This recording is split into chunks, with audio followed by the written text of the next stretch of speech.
নমস্কার, আমি জবা। সবাই কেমন আছো? গত 15ই ফেব্রুয়ারি আমার করিমপুরের বাড়িতে ছিল কালী পুজো, আর সেই উপলক্ষে আমরা সবাই চলে এসেছি করিমপুরে। সকালবেলায় উঠেই স্নান করে রেডি হয়ে নিয়েছি। এবার সবাই যাব মাকে আনতে। মাম্মাম তো ভীষণ খুশি। ছোটু মামা তো তার আছেই, তার সাথে তার নতুন সঙ্গী হয়েছে তার ওম দাদা। এবারে মা চলে এসেছে বাড়িতে। বরণ শেষে শুরু হলো মায়ের পুজো। সকাল ওই 10টা সাড়ে 10টায় পুজো শুরু হয়েছে, আর তার আগের থেকে তো জোগাড় যন্ত্র ছিলই। আর পুজো শেষ হয়েছে ওই 3:30 4টে নাগাদ।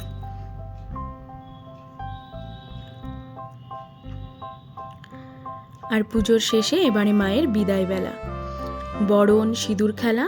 এবারে মাকে বিদায় দেবার পালা। আমরা সবাই মিলে মায়ের সাথে গিয়েছিলাম, কিন্তু যেখানে বিসর্জন দিতে গিয়েছিলাম সেখানে গিয়ে খুব বাজে একটা পরিস্থিতির সম্মুখীন হয়েছি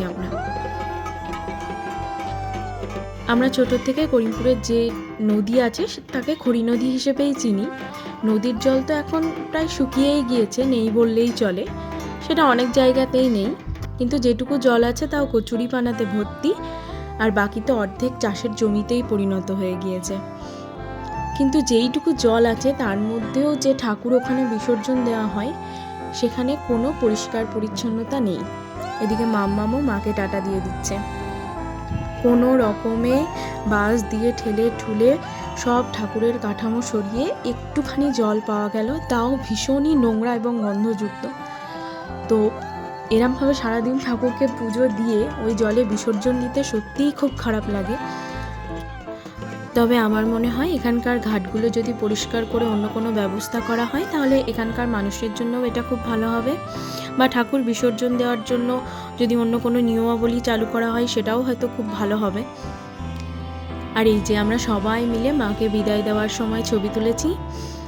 সারাদিনের মাঝখানে মাম্মামা একবার শাড়িও পরে নিয়েছিল, আর তার ছোটো মামার সাথে ছবিও তুলেছে। ঠাকুর বিসর্জন দিয়ে আসার পর আমরা রেডি হয়েছিলাম সন্ধ্যাবেলার জন্য। কিছু নিমন্ত্রিতও এসেছিল। সেদিনের সারা দিনের কিছু সুন্দর মুহূর্তের ছবি আর ভিডিও তোমাদের সাথে শেয়ার করলাম। তোমরা সবাই ভালো থেকো। দেখা হবে পরের কোনো ভিডিওতে।